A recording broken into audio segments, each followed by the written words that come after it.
मंच पे बैठे पंजाब के बेहद लोकप्रिय मुख्यमंत्री भगवंत मान साहब, हमारे कुरुक्षेत्र लोकसभा कंस्टिट्यूएंसी के उम्मीदवार सुशील गुप्ता जी, अनुराग ढांडा जी, बलबीर सैनी जी और यहाँ पे कुरुक्षेत्र के कोने कोने से आए हुए मेरे सभी प्यारे बहनों, भाइयों, माताओं, बुजुर्गों, बच्चों, आप सबको मेरा नमस्कार, मेरी राम राम, सबको मेरा प्रणाम।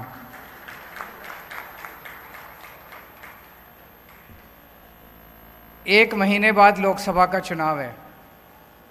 किसी भी टाइम कोड लग सकता है और इस बार लोकसभा के चुनाव में कुरुक्षेत्र लोकसभा कंस्टिट्यूएंसी से इंडिया गठबंधन की तरफ से आम आदमी पार्टी के लोकसभा प्रत्याशी सुशील गुप्ता जी खड़े हो रहे हैं।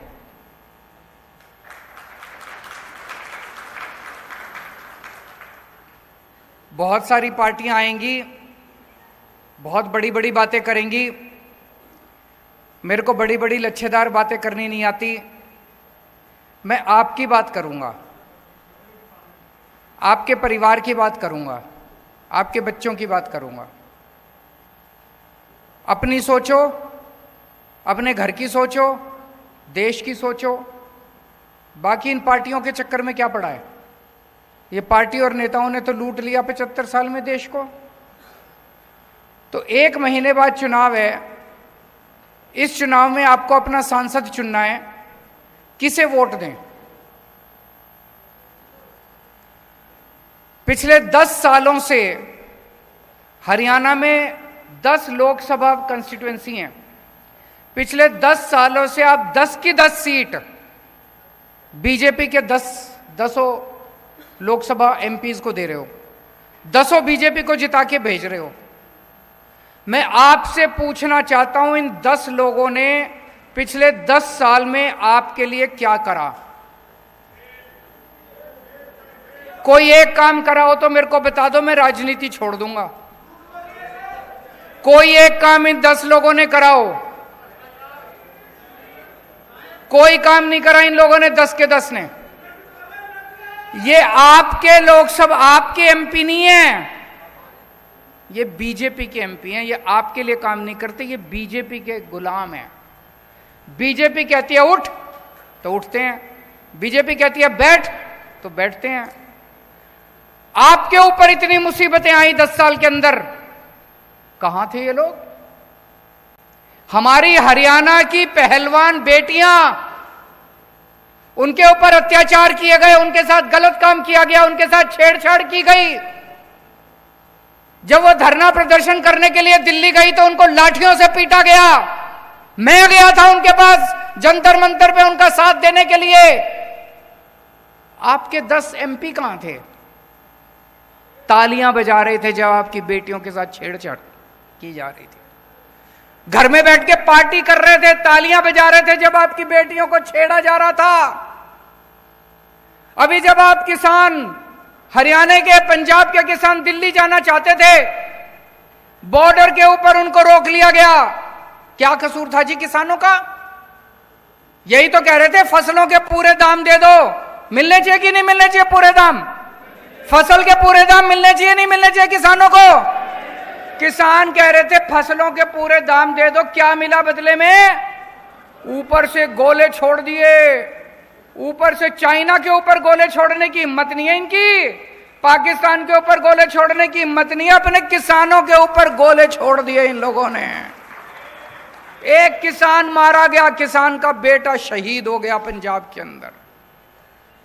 जब किसानों के ऊपर गोले छोड़े जा रहे थे, आंसू गैस के गोले छोड़े जा रहे थे, रबड़ की गोलियां छोड़ रहे थे, मार रहे थे, डंडे मार रहे थे, वाटर कैनन मार रहे थे, तो कहां थे जी आपके ये 10 एमपी? ये तालियां बजा रहे थे। बड़ा मजा आ रहा था इनको, किसानों को पीट रहे हैं, बड़ा मजा आ रहा था इनको, बहुत मजा आ रहा था इनको। पिछले साल किसानों की फसलें बर्बाद हो गई पूरे हरियाणा के अंदर। पूरे हरियाणा के किसानों में तबाही मची हुई थी, फसलें बर्बाद हो गई, बेचारा किसान लुट गया। ब्याज, वो कर्जा लेके तो बेचारा फसल उगाता है, उसका ब्याज ऊपर से देना पड़ता है। चारों तरफ किसान कह रहे थे भाई हमको मुआवजा दे दो, मुआवजा दे दो। किसी को मुआवजा नहीं दिया खट्टर सरकार ने। कहां थे तब ये 10 के 10 MP? किसी ने आवाज नहीं उठाई आप लोगों की। जब बेरोजगार युवकों को पुलिस वाले दौड़ा दौड़ा के पीट रहे थे, डंडे मार रहे थे, बेरोजगार युवा नौकरी मांग रहे थे सड़कों के ऊपर, कहां थे आपके 10 के 10 MP? तालियां बजा रहे थे बेरोजगारी पे, आपकी बेरोजगारी का मजाक उड़ा रहे थे।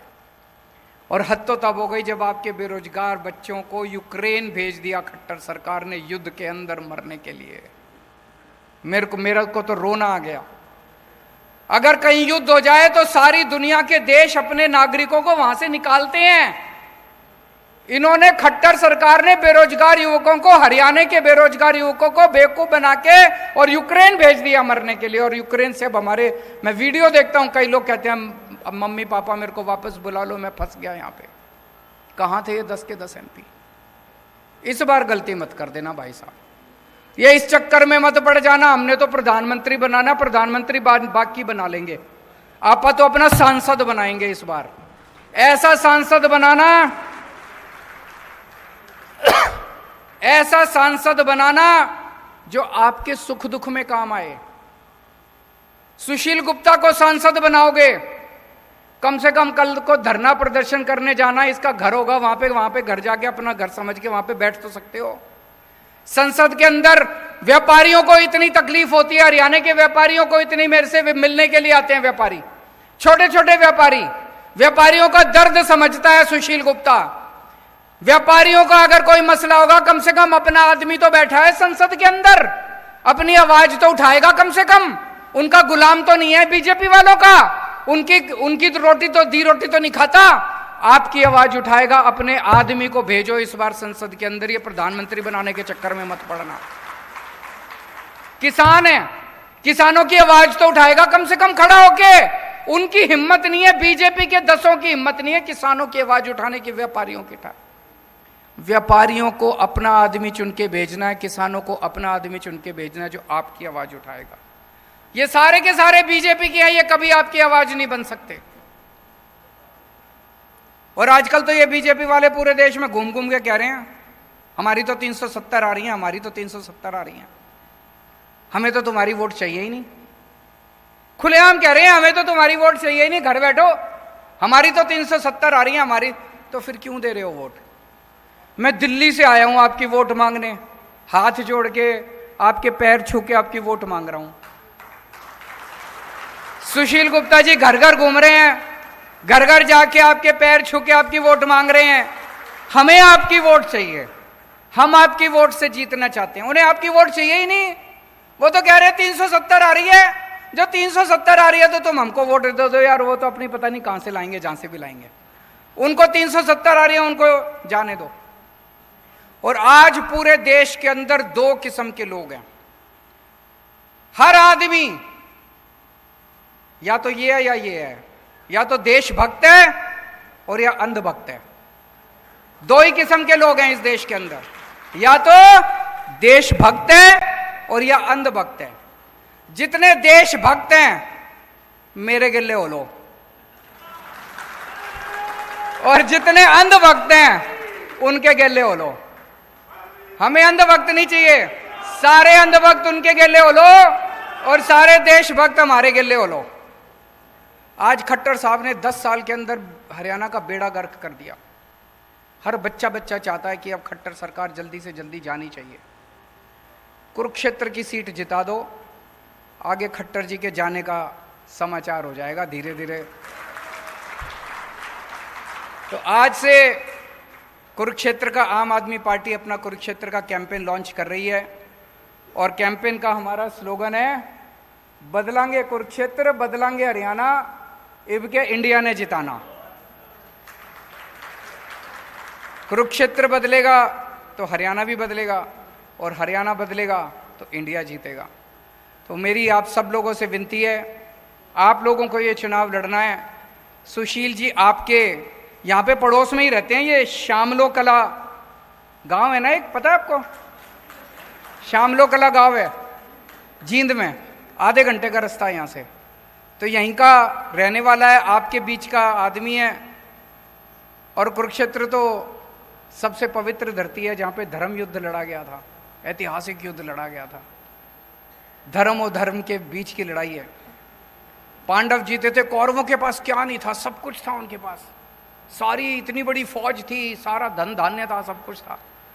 पांडवों के पास क्या था? भगवान श्री कृष्ण थे उनके साथ। आज हमारे साथ क्या है? हम भी बड़े छोटे हैं, 4 आदमी हैं हम भी। हमारे साथ क्या है? भगवान श्री कृष्ण हमारे साथ है। और उनके पास सब कुछ है। आज उनके पास सारी शक्तियां हैं, सारी आईबी, सीबीआई, ईडी, फीडी सब है उनके पास। हमारे पास नहीं, हमारे साथ हमारा धर्म है। और ये धर्म और अधर्म की लड़ाई है। आप लोगों को तय करना है कि आप धर्म के साथ हैं कि अधर्म के साथ हैं। भारत